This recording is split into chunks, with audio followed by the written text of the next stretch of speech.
घातांक के नियम समझने से पहले हम लोग कुछ छोटी छोटी बातें समझ लेते हैं। पहली बात यह है, अगर आपको दिया जाए a की पावर n, तो इसमें जो ये n है, अगर आपसे कभी भी दिया जाए a की पावर n, तो इसमें जो ये n है इसे हम लोग पावर कहते हैं। क्या कहते हैं? पावर। इसे हिंदी में घात कहते हैं। और जिस पर घात लगी होती है उसे हम लोग क्या कहते हैं? आधार कहते हैं। हिंदी में क्या कहते हैं? आधार कहते हैं। इंग्लिश में बेस कहते हैं। बस इतनी सी बात थी। अब चलिए हम लोग घातांक के नियम समझते हैं। घातांकों के नियम। हमारा पहला नियम है, अगर a की पावर m है इंटू a की पावर n है, तो इसको हम लोग कैसे लिख सकते हैं? a की पावर m प्लस n।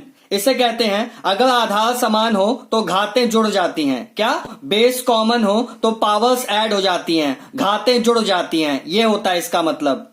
हमारा दूसरा नियम है, a की power m divided by a की पावर n। तो इसको हम लोग ऐसे लिखते हैं, a की पावर m अपॉन a की पावर n।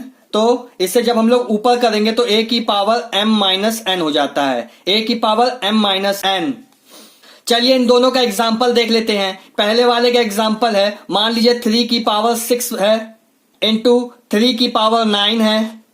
तो इनको हम ऐसे लिख सकते हैं, 3 की पावर 6 प्लस 9, 6 प्लस 9। इसमें क्या हुआ? आधार हमारा समान है, बेस कॉमन है, तो पावर्स ऐड हो गई, घातें जुड़ गई। हमने 3 6 प्लस 9 कर दिया, तो 3 की पावर 6 प्लस 9 कितना हो गया? 15 हो गया। दूसरे वाले का एग्जाम्पल है,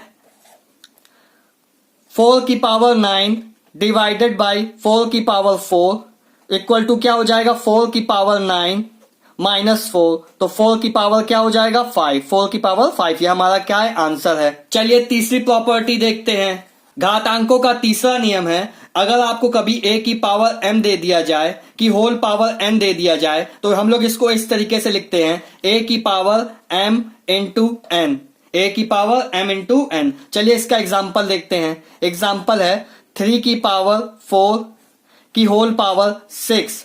तो इसको हम लोग लिखेंगे, इसको सॉल्व करेंगे कैसे? 3 की पावर 4 इंटू 6, 3 की पावर 24, 4 6 24। ये हमारा क्या है? आंसर है।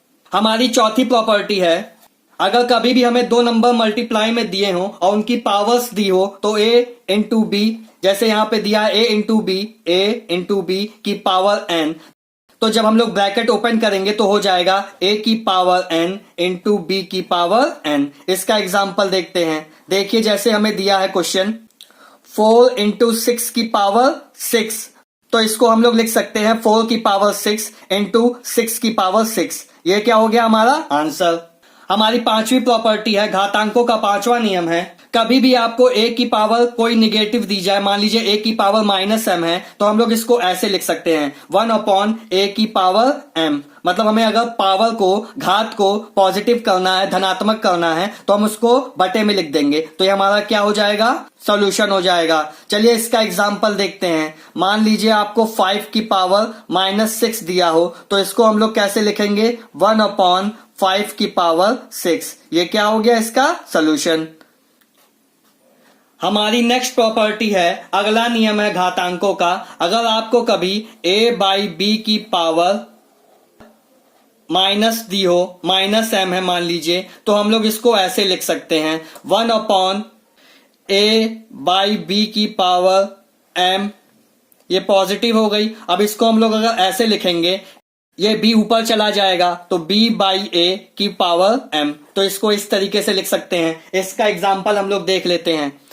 मान लीजिए हमें क्वेश्चन दिया है 6 बाई 9 की पावर माइनस 3। तो हम लोग इसको डायरेक्ट क्या लिख सकते हैं? 9 बाई 6 की पावर 3। आया समझ में? कुछ नहीं हुआ। हमने इसको क्या किया? सबसे पहले 1 बाई 6 बाई 9 की पावर 3 कर दिया, और फिर अगले स्टेप में हमने क्या किया? 9 को ऊपर भेज दिया, तो 9 बाई 6 की होल पावर 3। तो ये क्या हो गया? हमारा सॉल्यूशन हो गया। अब मोस्ट इंपॉर्टेंट, घातांकों का मोस्ट इंपॉर्टेंट नियम हम लोग समझ लेते हैं। क्या है वो? a की पावर 0 इक्वल टू क्या होगा 1। क्या a की पावर 0 इक्वल टू क्या होगा 1। ये बात याद रखिएगा, यहां a 0 नहीं होना चाहिए, a does not equal to 0। इसका मतलब क्या होता है, कभी भी आपको कोई भी नंबर दे दे, कभी आपको कोई भी नंबर दे दे, मान लीजिए आपको दे दिया 2 की पावर हमसे क्या बोला 0, इसकी वैल्यू बतानी है, तो 2 की पावर 0 क्या होगा हमारा 1। अब मान लीजिए आपसे 1000 बोल दे या 1001 बोल दे, 1001 इसकी पावर 0 बोल दे, इसकी वैल्यू बताने को तो ये सीधे क्या होता है 1 होता है। तो स्टूडेंट्स ये थे हमारे घातांकों के नियम। अगर आपको वीडियो अच्छा लगा हो या कुछ नया सीखने को मिला हो तो चैनल को सब्सक्राइब कीजिएगा, वीडियो को लाइक कीजिएगा। Thank you.